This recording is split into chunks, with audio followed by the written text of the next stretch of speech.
তো আজকে আমি আরেকটি বিষয় আপনাদেরকে শেয়ার করার জন্য আসলাম। সেই বিষয়টা হলো যে আমরা ফেসবুকে অনেক সময় অনেক অনেক জায়গায় কমেন্টস করি, অনেক গ্রুপে কমেন্টস করি, যার জন্য আমাদের ফেসবুকে অনেক সময় ইস্যু চলে আসে। তো এই ইস্যুগুলো আমরা ওই কমেন্ট গুলো খুঁজে পাই না। তো এই কমেন্ট গুলো খুঁজে পাওয়ার জন্য আমরা কি করব? ফেসবুকে আপনি এ পর্যন্ত মানে শুরু থেকে শেষ পর্যন্ত যতগুলো পোস্ট করছেন এবং কমেন্ট করছেন সবগুলোই খুঁজে পাওয়া যায়। তো আমি আপনাদেরকে দেখাই। আপনারা প্রথমে কি করবেন, এই যে ফেসবুকে যে অফিসিয়াল যে অ্যাপসটা আছে সেই অ্যাপসে প্রবেশ করবেন। এই অফিসিয়াল অ্যাপসে প্রবেশ করার পরে আপনাদের প্রোফাইলটা এরকম আসবে। আসার পরে আপনারা কি করবেন, আপনাদের প্রোফাইলে ঢুকে পড়বেন। ঢুকে পড়ার পরে এখানে দেখেন যে এই যে থ্রি ডট, এই জায়গায় একটা ক্লিক করে দিবেন। এই থ্রি ডটে একটা ক্লিক করে দেওয়ার পরে আপনারা এখানে একটু যাবেন, স্ক্রল করে নিচে যাবেন। স্ক্রল করে নিচে যাওয়ার পরে দেখবেন যে এখানে একটা অপশন আছে। সেই অপশনটা হলো অ্যাক্টিভ লোগো। আপনারা অবশ্যই দেখতে পাচ্ছেন আমার স্ক্রিনে অ্যাক্টিভ লোগো, সাইডে স্ক্রিনে দেখতে পাচ্ছেন। এই অ্যাক্টিভ লোগোতে আমি একটা ক্লিক করে দেব। এই অ্যাক্টিভ লোগোতে ক্লিক করার পরে দেখেন এই যে এরকম একটা ইন্টারফেস আপনাদের সামনে আসবে। তো এইরকম একটা ইন্টারফেস আসবে। আপনারা এখানে দুই ভাবে আপনাদের কমেন্টস বলেন, পোস্ট বলেন সবকিছু বাইর করতে পারবেন। তো আমি আপনাদেরকে দুই ভাবেই দেখাচ্ছি।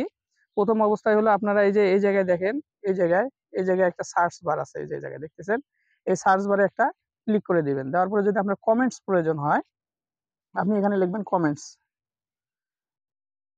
এই যে কমেন্টস একটু একটু লিখলেই দেখতে পাচ্ছেন যে এই যে আমার যে কমেন্টস এর যে অপশনটা এটা চলে আসছে। জাস্ট আমি এখানে একটা ক্লিক করে দিব।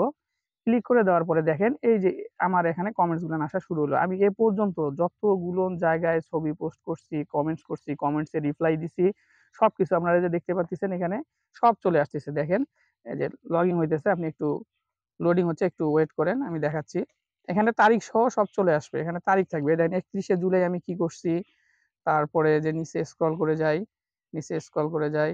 এখন এভাবে আপনাদেরকে খুঁজে খুঁজে বাইর করতে হবে যে 30শে জুলাই। এভাবে আপনার যে কমেন্টসটা সমস্যা হবে বা যেটার জন্য আপনার ফেসবুকে যদি কোনো ইস্যু চলে আসে, আপনি কি করবেন, আপনি ওই ডেটটা মনে রাখবেন, ওই তারিখটা মনে রাখবেন। তারিখটা মনে রেখে এভাবে খুঁজবেন। খোঁজার পরে যখন আপনি পেয়ে যাবেন এই জায়গায় দেখতে পাচ্ছেন, এই যে এই জায়গায় এরকম টিক চিহ্ন দেওয়ার অপশন আছে। আপনি কি করবেন, এই জায়গাটা টিক চিহ্ন দিবেন। টিক চিহ্ন দেওয়ার পরে এখানে লেখা চলে আসবে রিমুভ। আপনি যদি এটা রিমুভ করতে চান তো রিমুভ ক্লিক করলে ওটা পুরোপুরি রিমুভ হয়ে যাবে। তো এখন মনে করেন যে আরো একভাবে পাওয়া যায়। আরেকভাবে কিভাবে, ওখানে সার্চ বারে আপনাদের যেতে হবে না। আপনারা এখানে দেখতেছেন এই যে এই অপশনগুলা, এই অপশনগুলাতে এভাবে একটু খুঁজবেন। এই যে এরকম করে এভাবে দেখবেন। দেখার পরে এই যে ইওর কমেন্টস, এই যে দেখতে পাচ্ছেন এখানে একটা অপশন চলে আসছে ইওর কমেন্টস। এই কমেন্টসে একটা ক্লিক করে দিবেন। এই কমেন্টসে ক্লিক করে দিলে আপনি ওই একইভাবে আপনি যতগুলো কমেন্টস করছেন এখানে সবগুলো কমেন্টস তারিখ অনুযায়ী চলে আসবে। এখানকার নিয়মটা হলো যদি কোনো রিমুভ করতে চান, এই যে এখানে থ্রি ডট দেখতেছেন, এই যে থ্রি ডট, এই থ্রি ডটে একটা ক্লিক করে দিবেন। থ্রি ডটে ক্লিক করলে এখানে ভিউ আছে আর এখানে যে ডিলেট অপশন আছে, আপনি জাস্ট ভিউ করলে ভিউ করে এটা ডিলেট করে দিবেন। তো আশা রাখি আপনারা বুঝতে পারছেন। ধন্যবাদ সবাইকে, ভালো থাকবেন।